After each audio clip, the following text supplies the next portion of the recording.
అందరికీ నమస్తే అండి. వైఎస్ఆర్సీపీ పార్టీ 151 స్థానాల నుంచి 11 స్థానాలకి పడిపోవడానికి ముఖ్య కారణాల్లో ఒకటి చెత్త పరిపాలన అయితే, రెండు నికృష్టమైన భాష. అధికారంలో ఉన్నప్పుడు కన్ను మిన్ను ఆనకుండా ఎవరిని పడితే వాళ్ళని ఎంత మాట వస్తే అంత మాట. చిన్న స్థాయి కార్యకర్తలు కాదు, అధికార ప్రతినిధులు, ఎమ్మెల్యేలు, మంత్రులు సైతం అసెంబ్లీలో కూడా పచ్చిబూతులు మాట్లాడిన వ్యక్తుల భాష. ముఖ్యంగా రాష్ట్ర ప్రజలు అసహించుకున్నది భాష దగ్గరే. ముందుది పరిపాలన, తర్వాత భాష, అధికారిక భాష బూతుల భాష. వీళ్ళు అధికారం పోయినా సరే ఇంకా వీళ్ళలో మార్పు రాలా. ముఖ్యంగా మాకు ఒక హార్పిక్ రెడ్డి గారు ఉన్నాడు, ఆడైతే మరీ దారుణం. వాడు నోటి మోషన్స్కి ఇంకా అదుపు ఉండదు. మాట్లాడు ఎంతసేపు ఇడుతూనే ఉంటాడు, పుట్టకల దాకా వెళ్ళిపోతాడు. మాట్లాడితే పుట్టక గురించే మాట్లాడతాడు, లేదంటే అదేం బతికంటాడు, ఇదేం బతికంటాడు. ఆ లెక్కైతే 151 స్థానాల నుంచి 11 స్థానాలు పడిన మీరు ఈ పాటికి బతుకుండకూడదు, ఎప్పుడో చచ్చిపోవాలి, అవమాన వారంతో చచ్చిపోవాలి. కానీ లేదుగా, బతికే ఉన్నారుగా. వీళ్ళు స్టార్టింగ్ అంటే వీళ్ళు చేసిన పనులు అంటే ఎలా ఉంటాయంటే, తమిళనాడులో విజయ్ గారు గెలవంగానే వీడు కూడా ఉన్నాడు, హార్పిక్ రెడ్డి గాడు, ఈడు వెంకటరెడ్డి గాడు, అలాగే సాక్షిలో ఈశ్వరు, కొంతమందిని పకోడీగం తీసుకొచ్చి డిబేట్లు, అధికార ప్రతినిధులు, మాజీ మంత్రులు, మాజీ ఎమ్మెల్యేలు మా రోజని తీసుకొచ్చి కూడా ఇంటర్వ్యూలు పెడుతూ తీసుకొచ్చి ఆ గెలుపుని వీళ్ళ ఖాతాలో వేసుకునే ప్రయత్నాలు చేసి ఆ వంక అడ్డం పెట్టుకొని పవన్ కళ్యాణ్ గారిని విపరీతంగా ట్రోల్ చేశారు వైఎస్ఆర్సీపీ పార్టీ సోషల్ మీడియా మొత్తం. ఎంటైర్ పార్టీ, మాజీ మంత్రులు, మాజీ ఎమ్మెల్యేలు వీళ్ళు అధికారికంగా సాక్షి టీవీలో డిబేట్లు పెట్టి పవన్ కళ్యాణ్ గారిని విపరీతంగా ట్రోల్ చేశారు. నిన్న సందర్భానుసారం ఆ క్వశ్చన్ వచ్చినప్పుడు, అంటే చెప్పాల్సిన సమయం వచ్చింది కాబట్టి ఆ ప్రస్తావన పవన్ కళ్యాణ్ గారు ప్రస్తావిస్తూ, ఎక్కడో తమిళనాడులో విజయ్ గారు గెలిస్తే ఏదో ఊళ్ళో పెళ్ళికి కుక్కల హడాబడి, కుక్కలని చెప్పేసి కూడా అలా ఏదో ఊళ్ళో పెళ్ళికి అని చెప్పేసి ఆపేసాడు. ఎక్కడితో అయినా ఊళ్ళో పెళ్ళికి కుక్కల హడావిడి అన్నట్టుగా వీళ్ళ సంకలు గుద్దుకోవడం పెట్టి, వీళ్ళ భుజాలు తడుముకోవడం పెట్టి, వీళ్ళ కేకులు కట్ చేయడం పెట్టి, వీళ్ళ సాంబరాలు చేసుకోవడం పెట్టి, ఇక్కడ ఒకటి దిక్కులేదు మనకి. జగన్మోహన్ రెడ్డి ఫోటో పెట్టుకొని జగన్మోహన్ రెడ్డి పోటీ చేస్తే ఇక్కడ 11 వచ్చినాయి.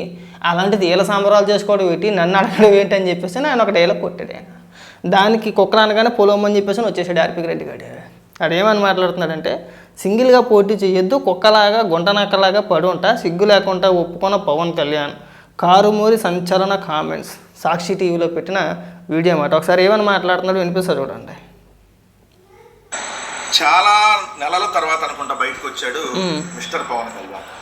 ఆయన మాదాపూర్ నుంచి స్పెషల్ ఫ్లైట్లో ఏదైతే గన్నవరం వచ్చారు, అక్కడి నుంచి స్పెషల్ హెలికాప్టర్లో మంగళగిరి వచ్చారు. సో అక్కడ తన ఆఫీసులో నిన్న ఒక పురాణం స్టోరీ చెప్పారు. ఆ స్టోరీలో తమిళనాడు వేరు, ఏపీ రాజకీయాలు వేరు అనేది ఒకటి, త్రికరణ శుద్ధితో చంద్రబాబుకి మద్దతు ఇస్తా అని చెప్పి ఇంకొకటి. ఇది తమిళనాడులో మొన్న విజయ్ అక్కడ ఎన్నికల్లో గెలవగానే సింగిల్గా పోటీ చేసి పార్టీ పెట్టిన 2 ఏళ్లలోనే ఆయన ముఖ్యమంత్రి అయ్యాడు.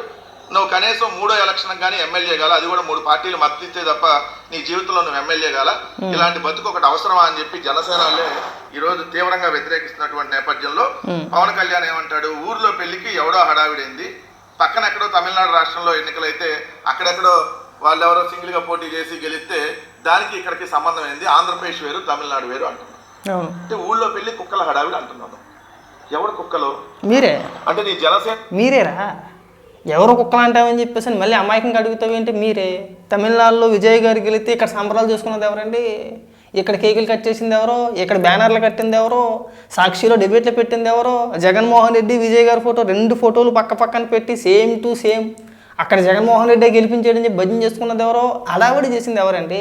తమిళనాడులో టీవీకే పార్టీ గెలిస్తే ఆంధ్రప్రదేశ్లో అడావిడి చేసింది ఎవరో?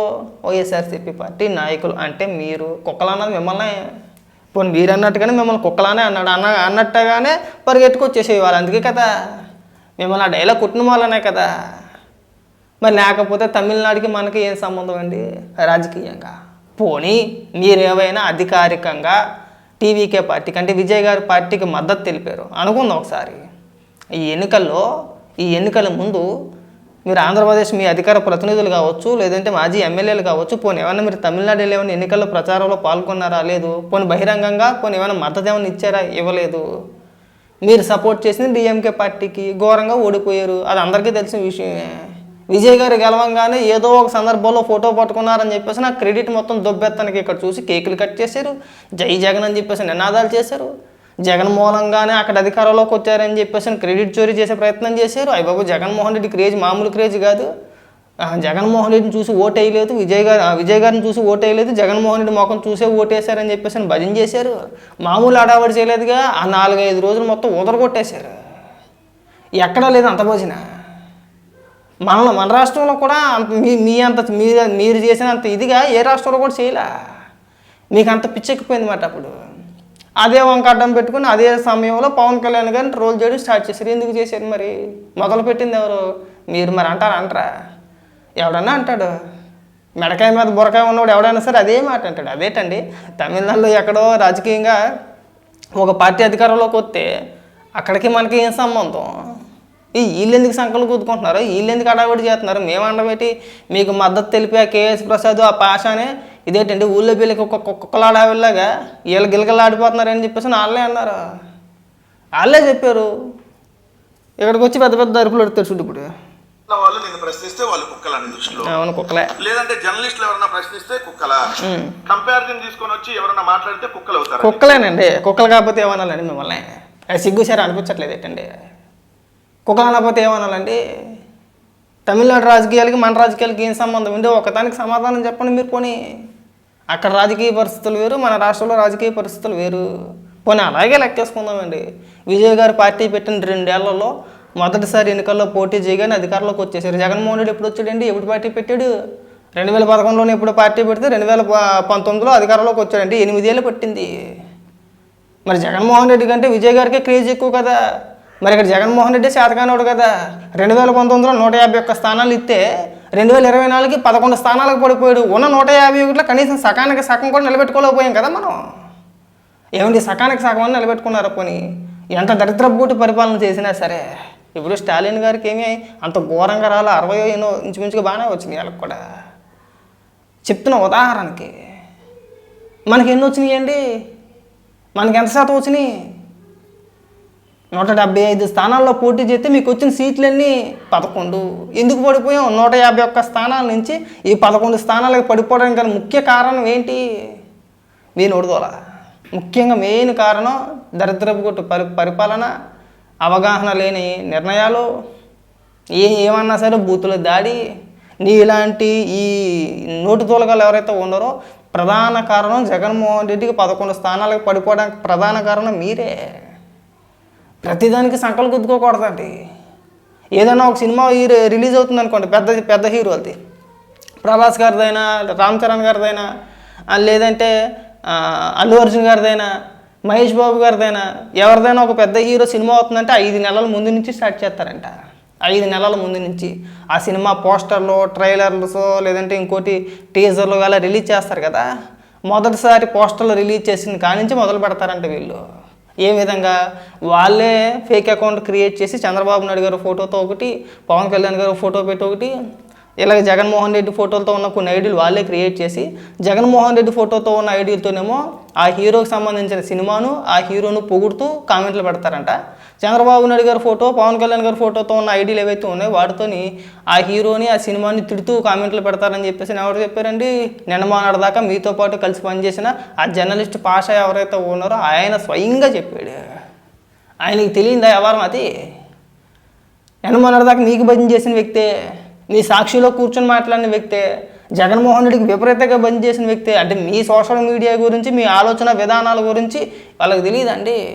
తెలిసిన విషయాన్ని కొండ బద్దలు కొట్టినట్టు బయటకు వచ్చిన తర్వాత ఇంక నేను సాక్షికి వెళ్ళని చెప్పేసి ప్రకటించిన తర్వాత ఒక వీడియో చేసి సపరేట్గా వీళ్ళ సోషల్ మీడియా ఇంత నీచ నికృష్టంగా ఉంటుందని చెప్పేసి ఓపెన్గా చెప్పాడు ఆయన.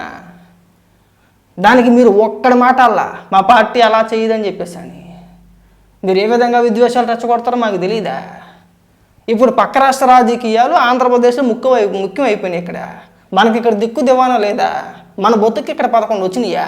సత్యమని చెప్పి అంటే పట్టుమని ఇక్కడ మన రాజకీయం మనం వెళ్ళామా? పట్టుమని అసెంబ్లీకి వెళ్ళామా? ఇక్కడ చేత కాదా? మనం బెంగళూరులో వెళ్ళి పడుకుంటామా? మనం పక్క రాష్ట్ర రాజకీయాలు అన్నింటిలో ఏలిటికి వెళ్ళియాలా?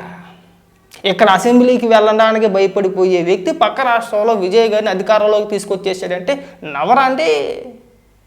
మరి ఇది ఊర్లో పెళ్ళికి కుక్కలాడవన్నమాట కరెక్టా కాదా? సిగ్గుండాలి కారుమూరి కొంచెమైనా కానీ మాట్లాడడానికి ఎవరన్నా ప్రశ్నిస్తే కుక్కలా? కంపారిజన్ తీసుకొని వచ్చి ఎవరన్నా మాట్లాడితే కుక్కలు అవుతారా నీకు? అంటే మీరేమో 15 సంవత్సరాలు విశ్వాసంగా త్రికరణ శుద్ధిగా బానిసత్వం చేయొచ్చు. కుక్కల్ని కొట్టినట్టు నీ జనసేనాలని తెలుగుదేశం వాళ్ళు కొడతా ఉన్నా మీరు మాత్రం 15 ఏళ్ళు కొట్టించుకుందాం, కుక్కల్ని కొట్టినట్టు కొట్టినా కొట్టించుకుందాం అంటున్నారు. నిన్ను కాదు కదా కొడుతుంది, జనసేన కార్యకర్తలు కదా. ఒకటైతే నువ్వు స్పష్టంగా ఒప్పుకున్నావు, నీ జీవితంలో నువ్వు సింగిల్ గా ఎమ్మెల్యే కాలేవు అనేది ఓపెన్ గానే మళ్ళీ ఒకసారి చెప్తావు. ఎందుకంటే 2019లో పోటీ చేసావు, ఏమైంది, 2 చోట్ల ఓడించారు అన్నావు. 2019లో కూడా నువ్వు సింగిల్ గా పోటీ చేయాల, తెలుగుదేశంతో కలిసి పోటీ చేయాలి అంతే. అదే 2019లో పొరంబోకు నీకు తెలియదేమో, అదే 2019లో జనసేన పార్టీతో కలిసి పొత్తులో పోటీ చేయడానికే మీరు సంప్రదించారా లేదా? ఎవరు చెప్పారు ఈ మాట? సిదిరి అప్పలరాజు చెప్పాడు. ఎవరు చెప్పారు? సిదిరి అప్పలరాజు ఒక మీటింగ్లో చెప్పాడు. ఆ రోజు మేము ప్రయత్నించాం జనసేన పార్టీతో పొత్తు పెట్టుకోవడానికి అని చెప్పేసి అని. గెలుపోవటంలో రాజకీయాల్లో సహజం, పొత్తులు కూడా సహజమే. పొత్తులు కూడా రాజకీయాల్లో సహజమే, గెలుపోవటములు కూడా సహజమే. ఇప్పుడు పవన్ కళ్యాణ్తో కానీ లేదంటే చంద్రబాబు నాయుడు గారితో కానీ పోనీ, తెలుగుదేశం పార్టీతో అయినా జనసేన పార్టీతో అయినా మిగిలిన దేశంలో ఏ ఇతర పార్టీతో అయినా సరే, ఏ పార్టీలు అయినా కానీ పొత్తులు పెట్టుకోవడానికి సుముఖంగానే ఉంటారు, ఇష్టపడతారు. అలాగే వైసీపీ పార్టీతో పలానా రాజకీయ పార్టీ మా పార్టీతో పొత్తు పెట్టుకోవడానికి ముందుకు వచ్చారు అన్న ఒక్క రాజకీయ పార్టీని చూపించండి, సరిపోద్ది. ఏమొద్దు, మీకు ఆ అవకాశం లేదు. మీతో ఎవడో కలవడో అన్న హిస్టరీ అలాంటిది. అన్న హిస్టరీవి అంటే జగన్మోహన్ రెడ్డి పైన ఉన్న 420 కేసులు ఏవైతే ఉన్నాయో వాటిని దృష్టిలో పెట్టుకొని అన్న అవినీతి కేసులు, అన్న తినేసిన సొమ్ము, లక్షల కోట్ల రూపాయల అవినీతి, ఈ హిస్టరీ చూసినోడు ఎవడైనా సరే, ఏ పార్టీ అయినా సరే జగన్మోహన్ రెడ్డి అనే వ్యక్తితో పొత్తు పెట్టుకోవడానికి ఒప్పుకుంటారండి వైఎస్ఆర్సీపీ పార్టీతోటి? మీకు గతి లేక, మీరు ఏళ్ళలేక ఈ వక్రభాష్యం అట్టి ఇదంతా కూడా ఏంటి వక్రీకరించేసి ఏదో రకంగా రెచ్చగొట్టేద్దాం, పవన్ కళ్యాణ్ గారిని రెచ్చగొట్టేస్తే అయిపోతే. మీకు అవకాశం లేదు, మీతో ఎవరో పొత్తు పెట్టుకోవడానికి ముందుకు రావట్లేదు కనుకనే మీరు ఈ అప్పాబాయ కోరులు చెప్తున్నారు. అవకాశం ఉంటే మీరు కూడా పొత్తు పెట్టుకుంటారు. గతంలో మీరు ప్రయత్నించారు, జనసేన పార్టీతో పొత్తు పెట్టుకోవడానికి మీరు ప్రయత్నించారు. ఇది వాస్తవం, మేము చెప్పేది కాదు, మీ నాయకులు చెప్పిందే. ఆ సిదిరి అప్పలరాజు వీడియో ఇప్పటికీ కూడా సోషల్ మీడియాలో వైరల్ అవుతూ ఉంటుంది. మరి దానికి సమాధానం ఎవరు చెప్తాడండి? అది అసలు రీజన్. మీరు ఇక్కడేమో సింహం సింగిల్గా పోటీ చేస్తే తొక్కేమి కాదు, మీకు గతి లేక. ప్లస్ ఇంకొకటి ఏంటంటే, మీరెంత రెచ్చగొట్టేది, మీరెంత ఆక్రోశంగా ఉక్రోషంగా మాట్లాడేది, రెచ్చగొట్టే విధంగా కామెంట్లు చేసేది, పవన్ కళ్యాణ్ గారు ఏదో రకంగా కూటమి నుంచి బయటకు వచ్చేయాలి, వీళ్ళు కలిసి పోటీ చేయకూడదు. కలిసి పోటీ చేస్తే ఇంకొక 10 ఏళ్ళైనా 15 ఏళ్ళైనా సరే మనం అడుగు తినాల్సిందే, మనం అధికారంలోకి రాలేము, కష్టం, ఇది చాలా ఆలోచనలో ఉంటాం మీకైనా కూడా. మీరు ఎంత రెచ్చగొట్టినా సరే పవన్ కళ్యాణ్ గారికి ఒక క్లారిటీ ఉంది, ఓ 10-15 ఏళ్ళు ఖచ్చితంగా కూటమిగానే పోటీ చేస్తారు.